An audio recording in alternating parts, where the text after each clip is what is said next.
Pozdravljeni, dragi otroci. Povedala vam bom pravljico o klobuku, ki svojega gospodarja ni pustil na cedilu. To je pravljica, ki jo je napisal Peter Svetina, Klobuk gospoda Konstantina. V garderobni omari so 4 klobuki. Prvega si gospod Konstantin posadi na glavo, kadar sije sonce. Drugi je dežni klobuk, a je venomer suh. Gospod Konstantin si nad njim vedno razpne dežnik, če dežuje. Tretji klobuk si povezne na glavo, kadar se odpravi v redakcijo časopisa. Gospod Konstantin piše članke o gledališču.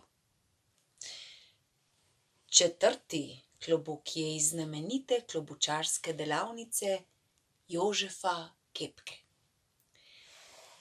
Tega nosi gospod Konstantin ob nedeljah, ko se gre sprehajat v mestni park. Še posebno zavzeto ga nosi, odkar je spoznal gospodično Olgo. Ko jo v parku sreča, se odkrije in jo prijazno pozdravi. Dober dan, gospodična Olga. In ona mu odzdravi in ga prav prijazno pogleda. Nedelja je. In gospod Konstantin se je odpravil na sprehod. Popravil si je ovratnik, uredil si je pentljo pod vratom in odšel. In pozabil na obešalniku v predsobi klobuk. A kako naj se v parku odkrije, ko bo srečal gospodično Olgo? Kako naj jo pozdravi? Gospod Konstantin še opazil ni, da klobuka nima na glavi. Kdor nima na glavi, ima pod nogami, pravijo. Klobuk je vzel pot pod noge in jo skozi okno ubral za gospodom Konstantinom. Še sreča, da je bilo okno odprto. In še sreča, da je bil v hiši prepih. Na vogalu ulice je kavarna. Iz nje je stopila profesorica Bezljajeva. Plop! Klobuk je pristal na profesoričini glavi, preden se je utegnila pokriti svojim. Ojoj, je rekla, kaj pa danes naletava? A že je mimo pridrvel motorist. Piš je dvignil klobuk in ga odnesel naprej. V mestnem paviljonu je imela godba napihala jutranjo vajo za večerni nastop. Klobuk se je poveznil kapelniku čez glavo. Jejhata, je zaskrbelo kapelnika, le zakaj igrajo tako potiho? A v tem je zatrobil Matajev Matija v tubo tako močno, da je klobuk odneslo kapelniku z glave. Veter ga je dvignil in ga ponesel naprej.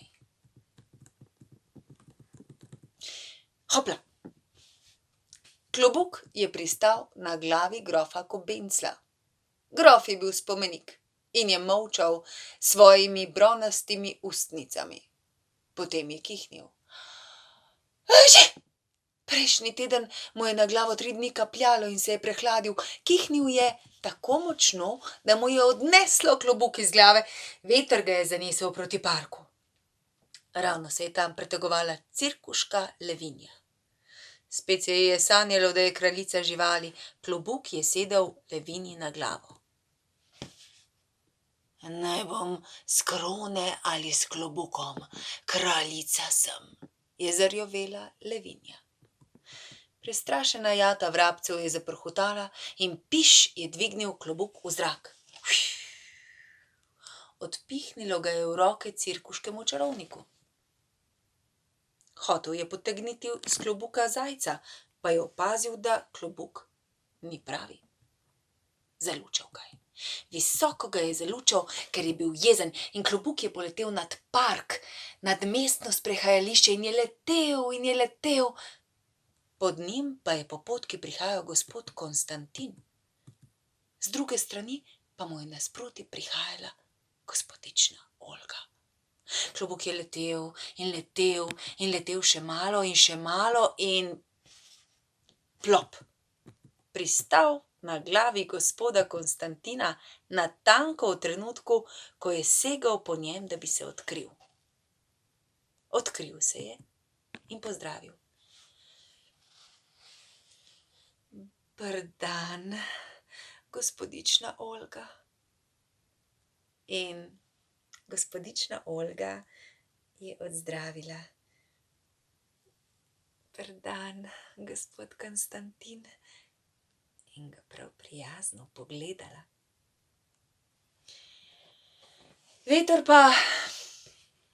Veter si je rekel: naj bom Peter, če si danes nisem zaslužil malo počitka. In vso nedeljo ni zapihala niti sapica več.